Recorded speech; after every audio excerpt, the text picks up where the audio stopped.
oportunidade de estarmos juntos na mesa. Eu acho que a fala do Goto sempre, eu me sinto muitas vezes, parece que sou eu falando. Eu acho que a gente compartilha de várias posições e eu acho que a fala do Goto, ela traz muitas provocações, ela traz muitos elementos para a gente pensar sobre a questão de ser artista hoje, como se inserir, né, como artista em uma sociedade brasileira nesse primeiro decênio do século XXI, né, quais são as estratégias para isso.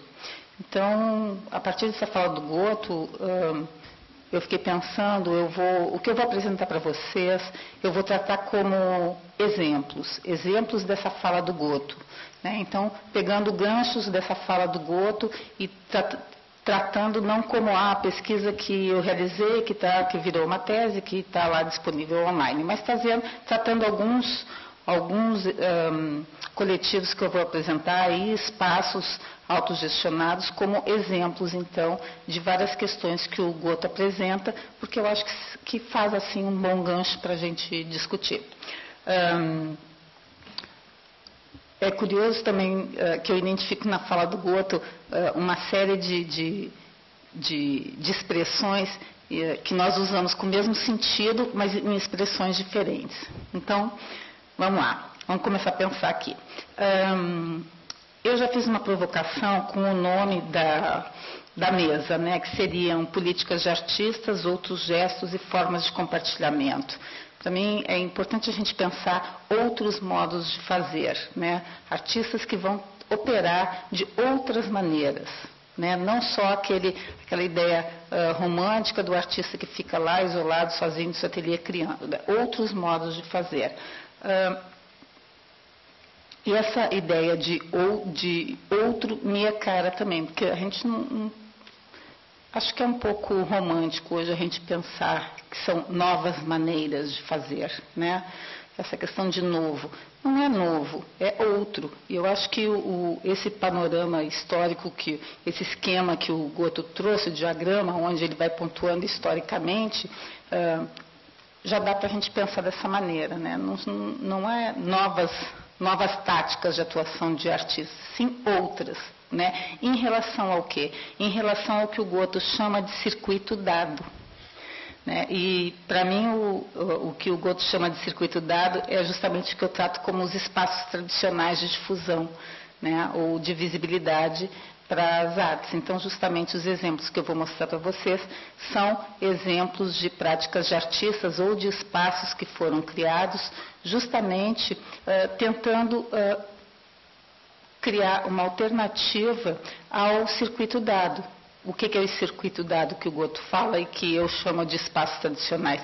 São os pré-existentes museus, centros culturais e galerias comerciais, né? Por quê? Porque esses espaços, muitas vezes, eles têm limitações físicas, né? Eles têm uma carga ideológica, eles têm uma série de características, de imposições, que muitas vezes os artistas não estão querendo para o seu trabalho, né? Inclusive, muitas vezes, há uma questão de transferência simbólica, né? Por exemplo, um espaço, um museu que tem um problema na sua parte administrativa, quando eu exponho nesse espaço comprometido, de certa forma o meu trabalho fica comprometido também, ideologicamente falando. E muitas vezes isso pode não ser interessante. Além do que, geralmente, esses espaços, os artistas são um pouco isolados entre si, né? Se tu vai trabalhar com um curador, se tu vai trabalhar em uma exposição coletiva, geralmente as pessoas não há um processo de compartilhamento, de colaboração. É muito mais uma questão de artistas isolados, né, que vão trabalhar isolados e vão ser mostrados juntos. Nem sempre isso pode ser uma estratégia interessante. Então, vamos lá. Essa questão da América Latina, para mim, me é cara, porque eu consegui descobrir de uma forma bastante curiosa e ingênua, que a gente no Brasil, nós não olhamos para a América Latina, né? A gente não olha para o próprio continente, a gente olha para o além-mar, a gente olha para a Europa ou para os Estados Unidos. Quantos de nós sabem o que está se passando no Equador, por exemplo, agora? Quantos de nós sabemos o que está acontecendo em Honduras? Né? Essa cena artística da América Latina, ela nos é muito opaca e, em função de perceber essa ignorância minha particular, acho que temos pesquisadores que realizam já pesquisas em relação à arte na América Latina, mas é bastante incipiente, são casos bem isolados, então é que eu resolvi então pesquisar essas relações. O que o Goto chama de território inventado, para mim é uma questão de ativação de espaços, artistas que vão atuar, então, em espaços urbanos ou vão atuar em espaços que eles mesmos vão gestionar e que, a partir dessa atuação, eles ativam esses espaços. Então, essa ativação de espaços seria o sinônimo do que o Goto chama de território inventado. Tem algumas questões que me são caras, que é a questão dos modos de fazer, do Michel de Certeau, é a questão do Michel Maffezoli, do estar junto, e também de um outro teórico, que é o Francisco Ortega, que vai falar sobre a questão da amizade. Uma especificidade dos coletivos contemporâneos é que o que os une é uma linha de afeto, né? Então, essa questão da amizade como uma estratégia de atuação compartilhada e conjunta no mundo contemporâneo. Isso é uma estratégia em relação, por exemplo, a relações contratuais, né? Então, a gente pode falar de relações de amizade. Um exemplo que eu acho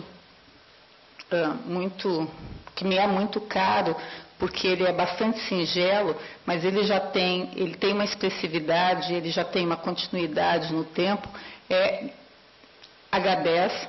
H10 é uma galeria de arte gestionada por 2 artistas na cidade de Valparaíso, no Chile, e que o que vocês estão vendo é a H10, ela é essa vitrine.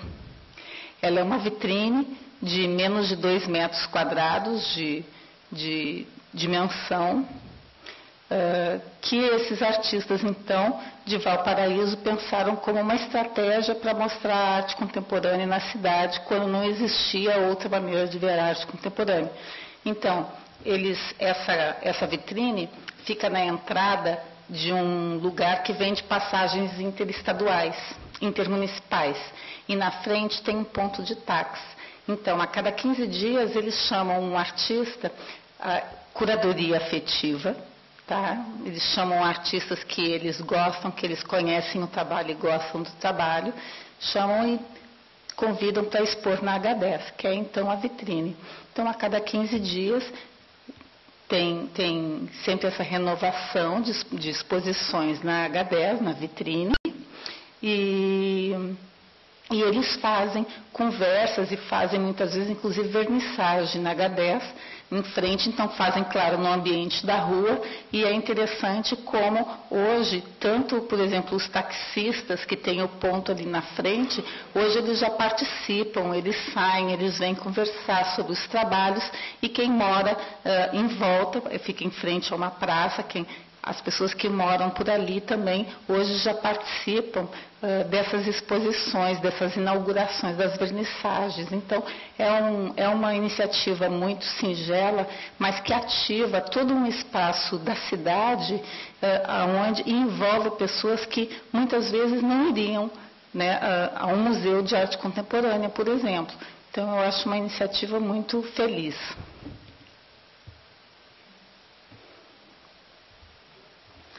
Um outro exemplo chileno, também de espaço para mostrar arte, é essa galeria metropolitana, que também é gestionada por 2 artistas. A Metropolitana, ela... É curioso, né, como as coisas nascem. A Metropolitana nasce de uma herança. Os pais dele, quando faleceram, deixaram essa casa num bairro operário, um pouco na periferia de Santiago do Chile. E eles herdaram essa casa, então ele herdou essa casa e a partir disso surgiu a ideia de morar então nessa casa e no pátio eles compraram uma casa pré-fabricada e nessa casa pré-fabricada, essa casa pré-fabricada que foi colocada no pátio da residência virou a Galeria Metropolitana, que é um título até irônico, né, porque ela fica na periferia e ela ganha esse nome pomposo de Galeria Metropolitana. Então, a partir da instalação da Galeria Metropolitana, eles fazem uma série de exposições.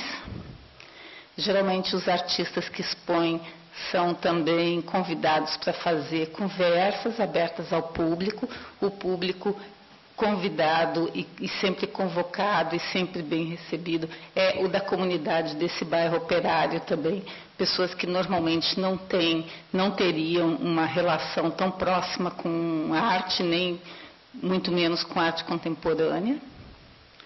E aí eles então fazem conversas, além da exposição, conversas com o artista e muitas vezes oficinas que são oferecidas para a comunidade também.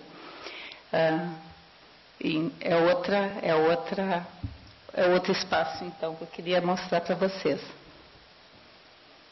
Aí está uma ideia da casa instalada, essa é a casa pré-fabricada da galeria.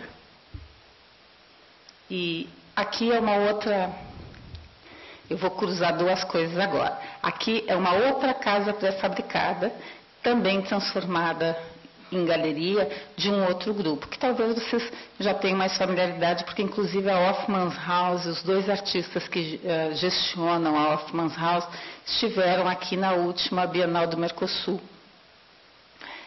Eles compram então a menor casa pré-fabricada que eles encontram num catálogo, usam o nome que estava no catálogo, né, que era a Hoffmanns House, e a partir dessa compra dessa casinha, então, que tem 6 metros quadrados, eles ficam andando pela cidade de Santiago do Chile, instalando essa galeria em praças, em parques, em terrenos baldios, e chamando artistas para apresentarem, mostrarem seus trabalhos ali dentro.